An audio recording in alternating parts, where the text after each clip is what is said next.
Hello po, magandang umaga po. Nandito po tayo sa Bodge.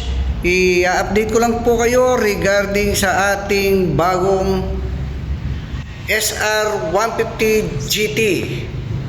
Ito po yung scooter ng Bodge. 150cc po. Ito po yung model na wala na pong speaker. Yan, marami po ang nagsasabi na hinahanap pa rin po nila yung may speaker.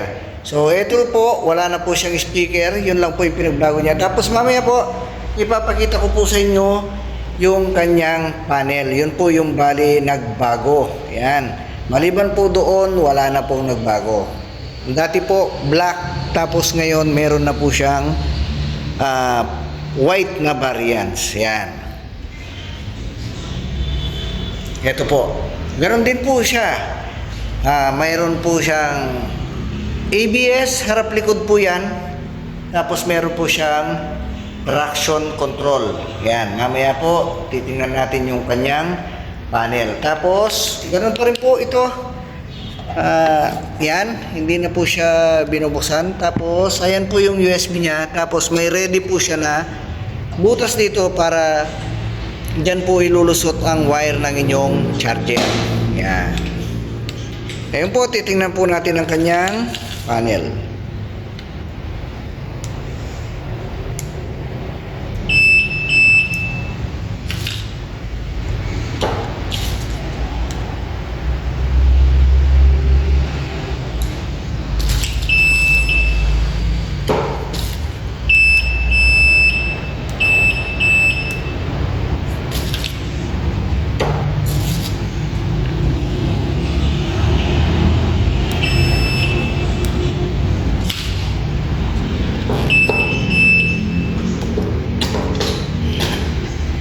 Ayan po. Makikita po natin ang kanyang panel. Ayan po yung pinagbago ng kanyang panel. Colored na po siya. Unlike po yung dati na may speaker na hinahanap po ninyo, hindi pa po ganito kaganda yung kanyang panel. So, ayan po. Ayan.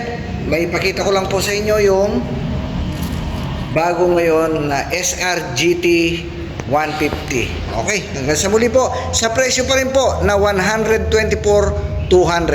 Okay, salamat po.